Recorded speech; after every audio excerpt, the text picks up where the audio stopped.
35번 지문 요약. 주제 물리학에서 측정 단위의 선택은 임의적이며 단위 선택에 따라 나타나는 수치는 실제 물리적 현상과 별개라는 내용. 1단계 전체 내용 이해하기. 이 글은 길이, 온도 등 물리적 측정에서 단위 선택은 편의에 따른 것이고 물리적 법칙에는 영향을 미치지 않는다는 점을 설명해요. 즉, 숫자값 자체는 단위에 따라 달라지지만 실제 현상은 변하지 않는다는 내용이에요.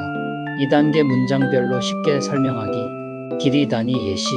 공간 거리 길이는 피트, 미터 등 어떤 단위로도 나타낼 수 있어요. 물리학 법칙은 단위 선택과 상관없이 동일합니다. 단위 선택에 따른 수치 의미. 두 지점 사이 거리의 숫자값은 선택한 단위에 따라 달라지지만 그 숫자값 자체는 단위 선택과 분리되어 존재하지 않는다는 거예요. 온도 단위 예시. 온도도 화씨, 섭씨, 켈빈 등 다양한 단위로 표현할 수 있어요. 물리적 현상은 단위를 바꿔도 변하지 않습니다. 측정과 실제 느낌의 차이. 같은 온도라도 습도나 바람에 따라 느끼는 온도는 다를 수 있어요. 즉, 측정 수치와 실제 체감은 다를 수 있음. 단위 선택의 결론. 단위 선택은 설명에서의 임의적 선택이고 그 선택에 따라 나타나는 숫자는 단위에 의존적일 뿐이에요. 3단계 쉬운 요약. 물리학에서 길이나 온도 단위는 편의에 따라 선택 가능. 숫자값은 단위에 따라 달라지지만 실제 물리적 현상은 변하지 않는다. 단위 선택과 수치는 분리해서 이해해야 한다. 4단계 한 줄로 정리. 측정 단위 선택은 임의적이며 단위에 따라 달라지는 숫자는 실제 물리적 현상과 별개라는 걸. 36번 지문 요약. 주제 바닷물 속 생물도 체액 균형을 위해 물과 소금을 조절해야 한다는 내용. 1단계 글의 순서에 따라 이해하기. 서두 바닷물 속 생물도 물이 필요함. 바다에 사는 생물도 몸이 제대로 기능하려면 물을 섭취해야 한다는 점에서 시작해요. 소금의 물 흡수 성질 설명. 소금은 스펀지처럼 물을 흡수해요. 이에 작은 접시에 쌓인 소금에 물을 닿게 하면 소금이 물을 빨아들여 젖게 됨. 바닷물과 생물의 체액이 서로 영향을 주는 원리를 이해하는데 필요. 체액이 더 짠 경우. 생물 체액이 바닷물보다 짤 때 몸속 염분이 바닷물을 흡수, 결과 몸이 부풀어 오름. 체액이 덜 짠 경우. 바닷물이 생물 체액보다 짤 때 바닷물 속 염분이 체액을 빨아들임, 결과 몸이 수분을 잃고 쪼그라듦. 2단계 쉬운 요약. 바닷물 생물도 물과 염분 균형이 필요. 소금은 물 흡수 기능 때문에 체액 이동에 영향을 줌. 체액이 바닷물보다 짜면 몸이 부풀고 바닷물이 체액보다 짜면 몸이 줄어듦. 3단계 한 줄로 정리. 바닷물 속 생물은 체액 염분 농도에 따라 물을 흡수하거나 잃으며 몸 크기가 변할 수 있다는 걸. 37번 지문 요약. 주제 나비와 나방을 겉모습으로 구별하는 방법과 오해 바로잡기. 1단계 글의 순서에 따라 이해하기. 서두 나비와 나방 구별이 어려움. 겉모습만 보고 나비와 나방을 구별하는 것은 쉽지 않음. 몇 가지 간단한 방법이 있다는 점 소개. 기본 구별 방법. 더듬이 나비는 끝이 작은 몽둥이 모양, 나방은 깃털 모양이나 가늘게 끝남. 휴식 자세 나비는 날개를 몸 위로 접고 쉼, 나방은 날개를 펴서 보여줌. 추가 구별 방법과 오해 바로잡기. 날개 연결고리 나방만 앞날개와 뒷날개를 잇는 작은 갈고리 있음. 나방 어둡고 야행성, 나비 화려하고 주행성이라는 기존 오해는 틀림. 실제로 화려한 나방도 많고 낮에 활동하는 나방도 많음. 결론 공통점 강조. 야행성 나비도 있고 갈색 회색 나비도 많음. 나비와 나방을 함께 생각하며 둘 다 아름답고 흥미로운 곤충으로 보는 것이 좋음. 2단계 쉬운 요약. 나비와 나방은 겉모습만으로 구별하기 어려움. 구별 방법 더듬이 모양, 휴식 자세, 날개 연결고리.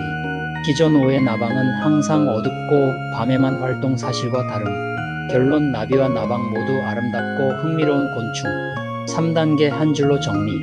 나비와 나방은 몇 가지 특징으로 구별 가능하지만 기존의 고정관념은 틀렸으며 둘 다 아름다운 곤충이라는 걸. 38번 지문 요약. 주제 야생동물 관리 방법과 능동적 비능동적 관리의 차이.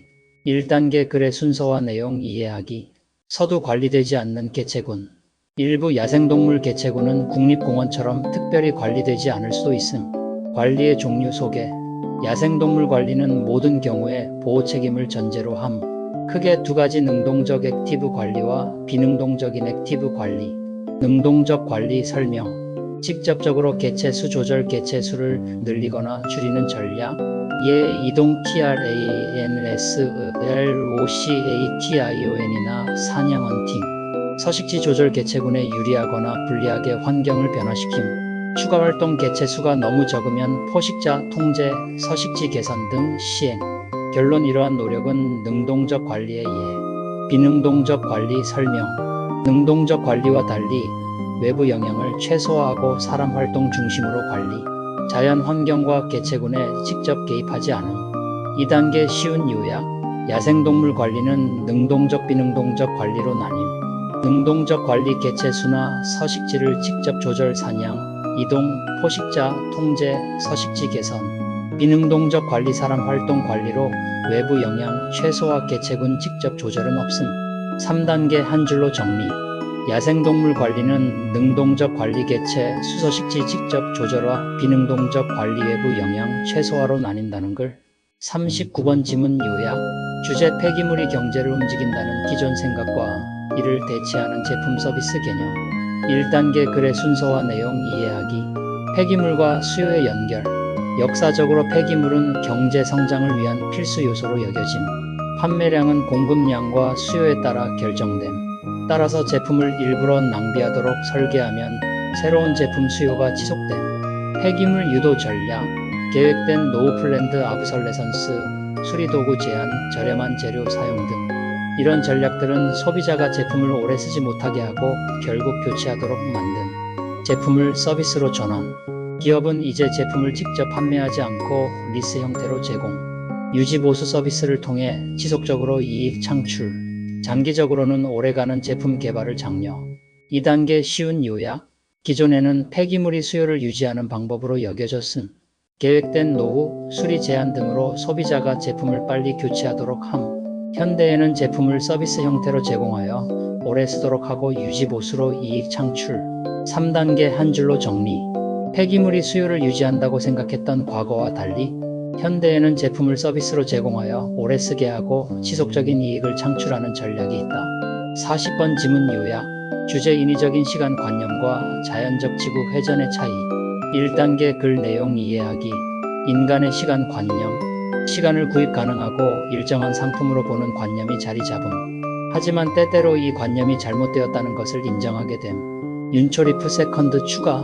지난 50년 동안 26번 지구 회전 속도 변화 때문에 1초를 추가. 예, 엘니뇨로 바람이 강해지면 지구 회전이 느려짐. 지구 회전의 자연적 변화. 달의 중력 때문에 지구 회전이 점점 느려짐. 하루가 약 1.7미즈씩 길어짐. 이런 변화로 인간이 만든 시간과 자연 시간 사이에 차이가 생김. 결론. 인간은 인위적 시간 개념을 자연에 강제로 적용하려 하지만 자연은 그에 순응하지 않는다. 2단계 쉬운 요약. 인간은 시간을 일정하게 보지만 지구 회전 속도는 변화함. 지구 회전 변화 때문에 윤초를 추가해야 함. 인간이 만든 시간과 자연 시간은 완전히 같지 않음. 자연은 인간의 인위적 시간 개념에 맞춰주지 않음. 3단계 한 줄로 정리. 인간은 시간을 일정하게 관리하려 하지만 지구 회전과 자연 현상 때문에 실제 시간과 다를 수 있으며 자연은 인간 시간에 순응하지 않는다. 42번 지문 요약. 주제 근육운동의 역설과 대립적 개념에 의해 1단계 글 내용 이해하기. 근육의 협응운동. 팔을 들면 이두근 바이셉스의 수축하고 삼두근 트라이셉스의 이완, 팔꿈치 굽힘. 팔을 내리면 삼두근 수축, 이두근 이완. 즉 근육은 서로 협응하며 움직임을 만들어냄. 운동의 역설 패러닥스. 근육운동은 수축 이완 모두 필요. 움직임은 근육이 하는 일만큼 하지 않는 일에도 의존. 팔과 다리가 관절 주위에서 회전할 때도 수축과 이완이 교대로 발생. 대립 개념의 예 타고난 것 vs 훈련. 사람마다 근육 발달 차이 타고난 것 네이처인지 훈련 너처 때문인지 운동 방법 걷기, 무거운 운동, 빠른 운동, 느린 운동 등 단순히 정답이 있는 것처럼 보이지만 실제로는 대부분 역설적 근육 관련 대립 개념의 역설. 대립 개념 타고난 vs 훈련, 무거움 vs 가벼움, 빠른 vs 느림. 대부분 서로 배타적이지 않고 역설적 패러닥스 관계. 즉 한쪽만 강조해서는 완전한 이해가 어려움. 2단계 쉬운 요약. 근육은 수축과 이완이 협응하며 움직임을 만들어냄. 운동은 근육이 하는 일과 하지 않는 일 모두 필요. 근육 발달과 운동 방법에 대한 대립적 질문들은 대부분 역설적. 타고난 것과 훈련, 무거움과 가벼움, 빠름과 느림 모두 서로 배타적이지 않음. 3단계 한 줄로 정리. 근육 운동과 발달은 대립처럼 보이는 개념들 속에서 수축과 이완, 타고난 것과 훈련이 함께 작용하는 역설적 시스템이라는 글. 43번, 44번, 45번 지문 요약. 주제 제이슨이 이웃 소년샘을 위해 자선 마라톤에 참가한 이야기. 1단계 글의 순서에 따라 이해하기. 서두 배너와 샘의 존재. 배너를 보고 샘 생각 마라톤이 개인적 의미가 있음. 제이슨은 학교에서 빠른 주자로 유명했지만 무릎 부상으로 오랫동안 달리지 못함. 샘과 마라톤의 의미를 생각하며 참가 결심. 샘과의 추억 연결. 제이슨은 여름마다 샘을 돌봤고 공원에서 놀고 아이스크림 트럭을 쫓음. 샘과의 관계가 참가 동기. 준비 과정.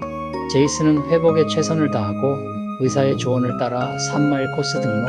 마라톤 당일 샘이 응원 팻말 들고 있음 제이슨에게 큰 동기부여. 마라톤 진행과 완주. 제이슨은 체력이 금방 떨어졌지만 샘을 생각하며 끝까지 달림. 완주 후 샘이 물을 건네며 자부심과 감사, 안도감 느낌.